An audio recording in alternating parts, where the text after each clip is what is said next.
Welcome to Season 3 of Garth and Sue Talk, a series from Psych Sessions where we bring up a topic of conversation and then we just riff. But this season, things are a little different. You see, I decided to invite some mutual friends of ours to have a conversation with us, only I didn't tell Sue who would be coming, so each episode is a surprise to her. Turns out, this was a good idea. The conversations were fantastic, and they reminded me of the fun and inspiring chats you might have at a restaurant after a long day at a teaching conference. So please pull up a seat as we talk about teaching. Look at you looking all buttoned down. Oh, I had back-to-back meetings today, so I've got to look like I'm not in my pajamas, which I am. I wouldn't know anything about that. Yeah, sorry, I didn't send you to the right place. We got to have a waiting room now, Yeah, I hear that. I hear that. Are you ready for this? As I'm going to be. What's your understanding of what's going on here? Well, I think it's a version of This Is Your Life. Is that right? I have no idea. Okay. What I know is that you've got some surprise guests. You claim that they're people who would want to talk to me. And you're guessing that I would want to talk to them. Yeah, that's right. I'm sure you have some ideas about who these people might be, right? I have ideas. Yeah. Okay. Yeah. They've been told they've been sworn to secrecy, of course. Of course. Yeah. Yeah. Are you nervous or anything, or? Oh, no. If it's somebody I don't like, then I'm just going to have, Wi-Fi internet issues. Oh, my goodness. Yeah. So I don't think we should wait anymore. So this person is somebody you know quite well. They all are. You might even call this person psychology famous. a term that you and I like to use quite a lot. And, I think this person has had quite an influence on us both. So here we go. Let's say hi here. Hey there. Hi, Seattle Dave. friends. How's it going? Great to be with you. And Sue, two of my favorite people in Seattle, two of my favorite people in the teaching of psychology. Spoken as a hometown Seattle boy, of course. Of course. I had a sneaking suspicion that you were going to be surprise guest number one, and I was going to have my background appropriate. Oh, there you go. Wow. Zoom. How do you like that? Yeah, they're looking at a background looking back at Seattle from Bainbridge Island, where Dave lives part of the year with his wife, Carol. And where I spent much of my growing up life, and where both you and Sue have visited, too. So you can both recognize that. Great to be with you. Yeah. Well, thanks for coming on. We're not quite sure what this is yet, except that we thought that that it would be fun to have friends on. And we thought we might talk a little bit about teaching, or we may never get to anything about teaching. We might just catch up a little bit. So with that said, Sue, do you want to talk about teaching, or do you just want to ask Dave questions? I can pepper Dave with questions. I don't have any problem with that. Now, Dave, it looks like you're in Michigan right now. Is that right? Correct. And I'm actually sitting in my family room at home. I was going to do this from my office, but I got hungry, so I came home. I could tell by the sweater. Which is just 3 blocks from my office, so it's very convenient. It's great. When's the last time you both saw each other? It's been a while. We've been in touch. Yeah, it's been more than a year. I think I probably saw you. Probably the last time I saw you was when we visited you and Carol on Bainbridge. Okay. Before that, I think it might have been WPA in Long Beach. Right. Wherever there's a psych meeting, teaching psych meeting, and I go, it's rare that Sue isn't there as well, educating people about technology and teaching, among other things. That's because I follow you all over the country, Dave. No, I think it's the other way around, Sue. Yeah. So how many conferences do you think that you have? Well, first, did you all meet at a conference originally, or how did you meet? Do you recall? I have my meeting story. I don't know if Dave has his, and if they I'll match. defer to yours with my memory. Carol would definitely, my wife would definitely say, believe Sue. And that's funny because my wife would say, oh, no, she would totally believe Dave. Right. Back in 1994 or 95, I was using your textbook and I had a question about something and I emailed you. And I remember that very clearly. I was the only psychology faculty at it was New Mexico State University, Alamogordo branch, my first full-time teaching job. And so I emailed you. I had a question, and you promptly responded, as you have been doing for the last 30 years or so. So that's when we first had interaction. Yeah. And I was going to say that was my memory too. Sure. Our paths have crossed frequently ever since. And I've become your great admirer, and it was my great privilege to nominate you for the American Psychological Foundation, what I call the Heisman Trophy, awarded to the one psychology teacher who's a person of greatness and influence each year, and was thrilled when you got that award, among others. I very much appreciated your letter of support for that, and it's absolutely a highlight of my career. I have no memory, actually, of us first meeting in person. I have no idea when we would have first met in person. Right. Yeah. But we have. Heck, Garth, we're not even sure when the last time we saw each other was, let alone the first time. Yeah, well, it's interesting. I mean, you obviously have a long-term friendship, and that's been really cool to see. So, and then just the informal mentoring, I'm sure that has happened. And as Eric always tells me, mentoring happens two ways. And so, yeah, that's neat. I mean, I think Sue has something to teach everybody about technology, other things as well, but technology for sure. Right. She has been the national leader in teaching faculty about technology. Yeah. And Sue, I have to tell you, you probably already know it, and maybe some of those listening to the conversation, but a new bit of technology has just been added to Zoom, although your college might have to ask for it. And for me, as a person with hearing loss, it's a wonderful bit of technology, and that is a live transcript button, which is now on when I open up Zoom, it's on the main bar. Hope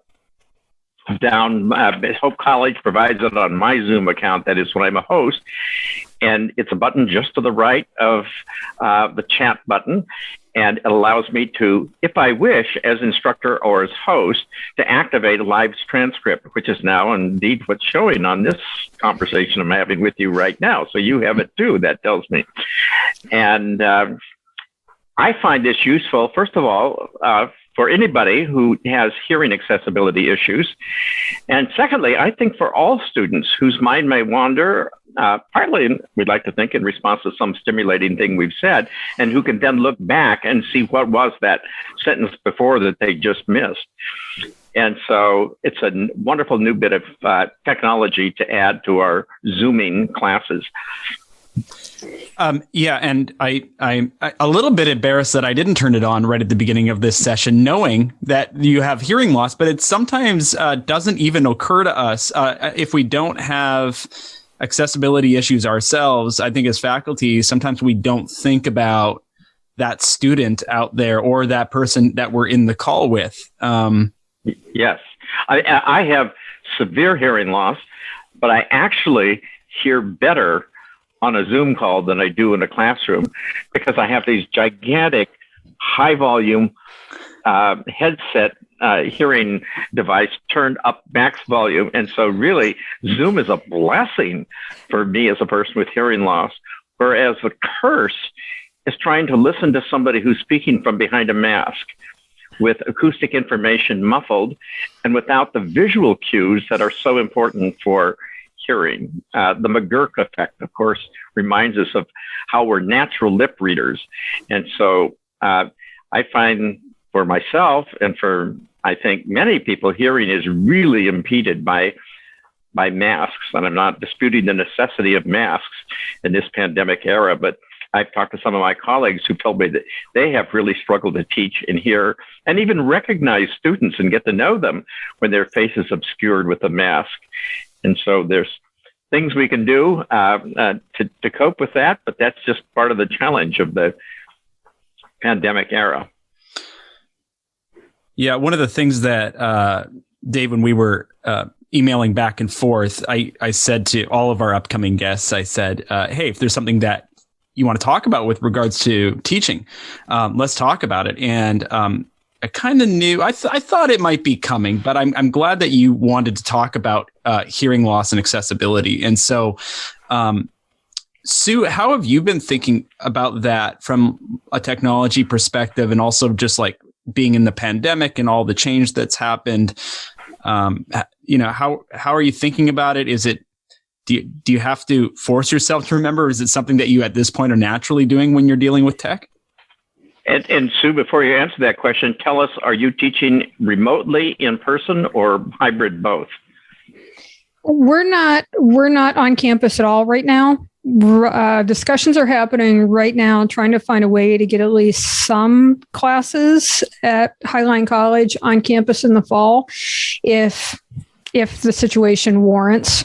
And that's one of the discussions. And I'm like Garth, I'm ashamed to say that through these discussions, we've been talking a lot about, okay, students have to be masked, double mask for the instructor, probably double mask for the students. And no, it didn't even occur to me. And I remember reading news stories about how, this has become a real problem. People wearing masks become a real problem for people with hearing loss. And my wife, in fact, she doesn't have hearing loss, but she does have a auditory processing disorder. And so for her, if she can't see somebody's lips, she has a really hard time processing what it is that they're saying.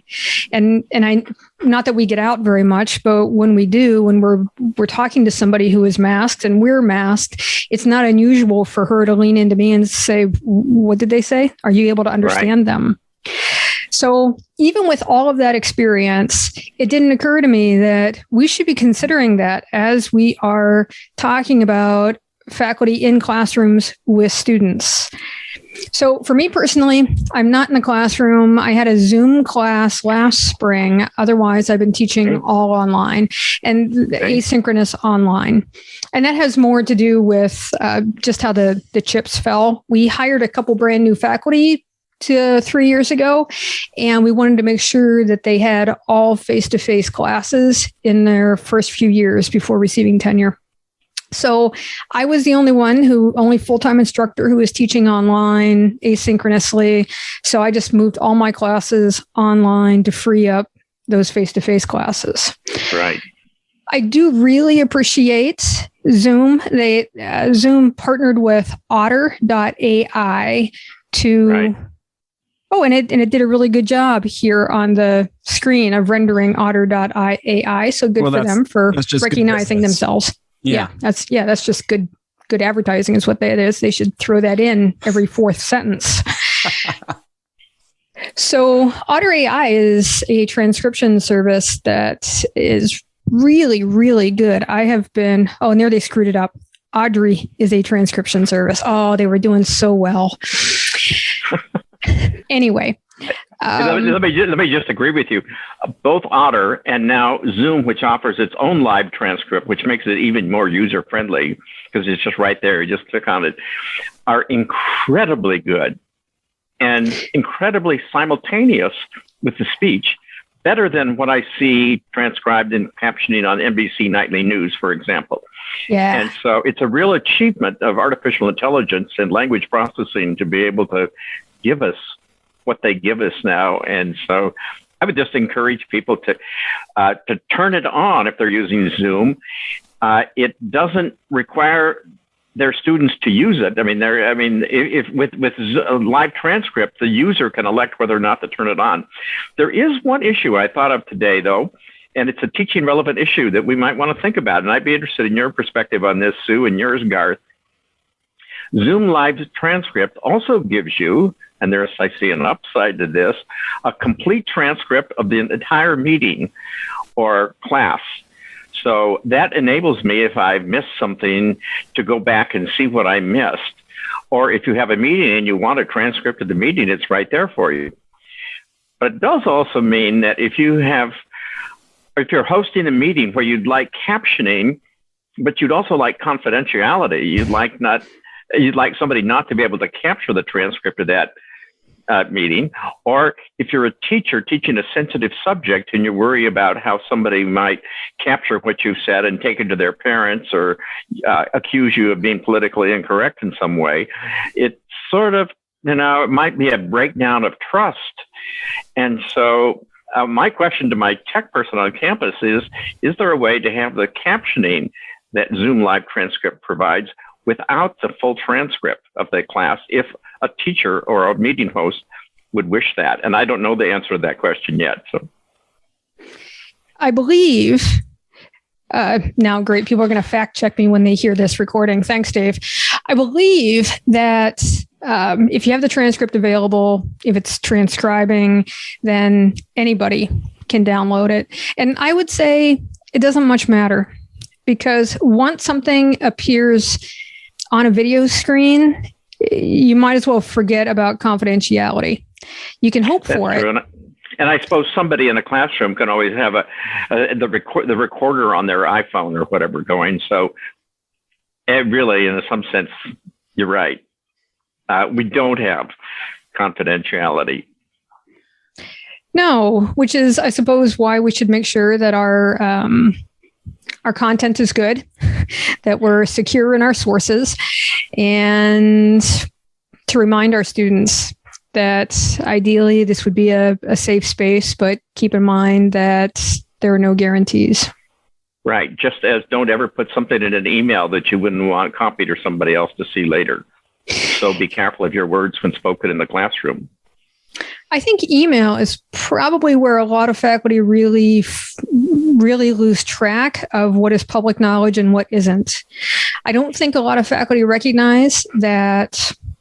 So for Garth and I being at a state institution, that the email that we send and receive through our college accounts are discoverable. They're part of the public record. Right. My more paranoid colleagues say they're not paranoid. They're being realistic. Have your own private Gmail account for things you don't want potentially public. That's exactly right. And then to keep in mind that anything that you send via email is really a postcard, because that email is hop skipping from server to server to server, and any tech person who has access to those servers can read the email. Now, granted, they've got plenty of their own email, so it's not like they're itching to read my email, but right. I think it's certainly something to keep in mind that there's nothing private about email. Right. Good point. It's been a helpful conversation. Thank you. When I am looking at this closed caption at the bottom of the screen, when I was looking at it a few minutes ago, I thought, well, that's annoying. It looks like I'm looking down at the bottom of the screen. Turns out you can just drag it up to the top of the screen where the camera is. So sure. Yeah, so that's great. I love when tech, and Sue, you can agree with me. You can just shake your head. That good tech should anticipate your need and probably beat you to like the question, right? So in this case, I think that's what Zoom is doing. Hey, I had a question just related back to face mask wearing, and maybe I wanted to share this and then follow up with a question, which was, I have a colleague who has severe hearing loss, as she has told me. When the pandemic hit, I think lots of us were dealing with this sudden loss of our social connection. We were now in our houses. If people live by themselves, even more so. And this individual has this hearing loss, and when everybody was masked up, she found this very disconnecting. Because she couldn't read lips. And so now she couldn't. Right. So it was like another layer of if there was grief associated with the pandemic, it was another layer of this or grief. Sure, lips or facial expressions. Exactly. You don't see a smile or a frown. Yeah. And so that's so much of human communication. Yeah. Absolutely. And that plus the social isolation of the pandemic surely contributes to the great increase in mental health issues during the pandemic era, increase in self-reported depression, in suicide ideation in different countries of the world, including very prominently the UK as well as the USA, and particularly for younger adults for whom relationships and connections are so important. Well, you answered my question. You did like what a good tech tool does. I was going to ask a question, and then you just answered it before I even asked it, which was well, sure. I'm just like Otter putting up the captioning before the words are spoken. What else should educators know, Dave, about kind of hearing loss in this online in this pandemic age with modalities changing and face masks being worn? Is there anything else that would be helpful for us that you've looked into? Well, if somebody's interested in accessibility on campus, I would just point them to my Hope College hosted website, hearingloop.org. My campus, almost every auditorium, as well as essentially every worship place in my community, has installed technology that can communicate directly to most hearing aids and cochlear implants, which now come with an inexpensive little magnetic sensor called a telecoil, which can pick up a magnetic signal if it's. And so in our auditoriums and in our large classrooms, for example, where there's a PA system, the PA sound is broadcast magnetically to the room, and thus all I need to do is push a button and my hearing aids become in-the-ear speakers delivering customized sound. And so, and if anybody wants to write me, I'd be delighted to send them information about this and its applicability to the auditoriums of their campus. It's definitely the hearing technology that people with hearing loss prefer, because if they're having trouble hearing, they don't have to get up like in a movie theater or whatever and go locate, check out, and wear special equipment that's incompatible with their hearing aids and that delivers the same generic sound to everybody. All they have to do is touch a button and their hearing aids become in-the-ear speakers. And so I'm part of a network of people with hearing loss in the United States that are advocating this, and I'm happy to say it's coming to places in Western Washington, as well as very prominently to other places. It's an all-new New York City taxis. It's, I think it's going to come under a U.S. Access Board mandate to all future rail and subway cars in the United States as well. And for worship places, auditoriums, theaters, and so forth, any place sound is broadcast. It's just wonderful technology. So I give a little plug for it. And that's my avocational passion, by the way, is advocating on behalf of people with hearing loss for whom I've been privileged to represent on the advisory council of NIH's National Institute on Deafness. Yeah. Several years ago, Dave, you came out to Highline College as part of a teaching of psychology conference that we hosted. And I think it was pre-Tip Northwest, Garth. I think our department brought Dave out, I think, or sponsored that. Right. That's right. That's right. You're right. Because Dave, you were out here on Bainbridge and we said, hey, can you come over? And so you gamely did. It's always easy for me to come see you in Seattle. So you gave a talk and we invited a bunch of students, and it was the department who sponsored you. And you gave a talk on hearing loss, and you brought a demo system of the hearing loop. And I remember that very clearly because as soon as I put that on, I was stunned at how well I could hear everything that was coming from the microphone from the front of the room where you were. And I immediately thought of that the next time I was in an airport.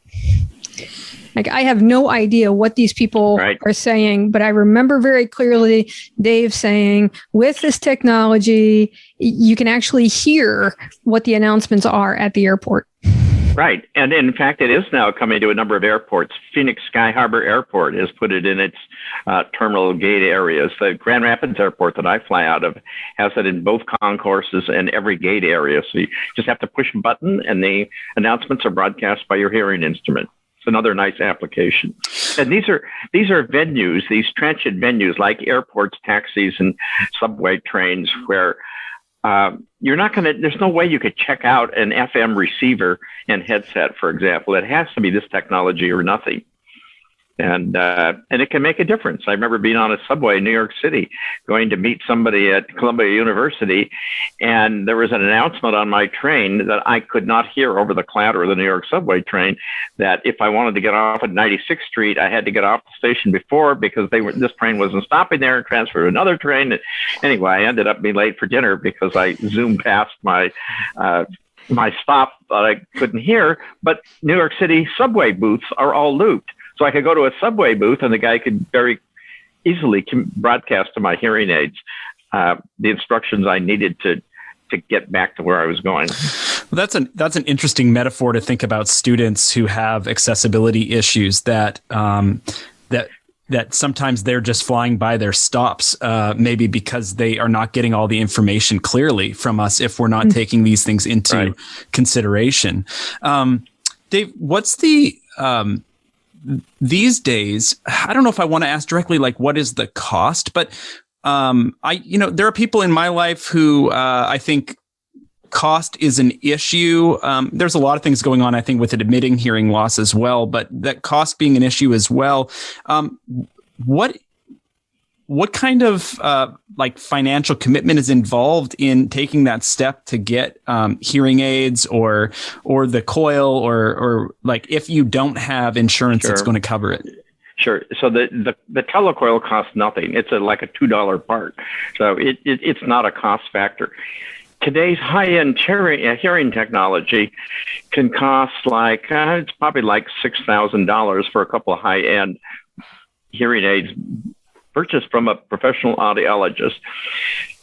Now, so qualifications that comes with the services, what are called bundled for most audiologists. That is, I last bought these hearing aids like 4 or 5 years ago. Every visit I've had to my audiologist since then, they have the hearing aids cleaned, they have my hearing rechecked. I mean, I'm in there every no money ever changes hands. So that continuing patient service is part of the initial contract. And by the way, you don't pay anything till you're satisfied. I mean, every state has them like a 30 or 45-day free trial period. Now, you can go to Costco, and buy pretty much the same instruments for about half as much money, but without the bundled services. Or you can even try hearing technology for like $400 or so out of, Science News magazine or something, full-page ads where they're kind of like generic hearing aids. They're not customized to your peculiar hearing needs. It's not what I'd recommend, but if you can't afford $3,000 or much less $6,000, that's a way to begin. That's an entryway. Now, if you're functionally approaching deafness, then you need a cochlear implant, and now we're talking north of $50,000, but the good news is insurance or Medicare will pay for that. And whereas hearing aids, not so much. Generally are not covered. Yeah. That's unfathomable to me. Right. Yeah. They'll pay more, but not less. They'll pay for cochlear implants, but not hearing aids. But, there's efforts to change that. You can be sure the Hearing Loss Association of America is obviously lobbying that very actively. And there's some legislation that it indicates change may be coming.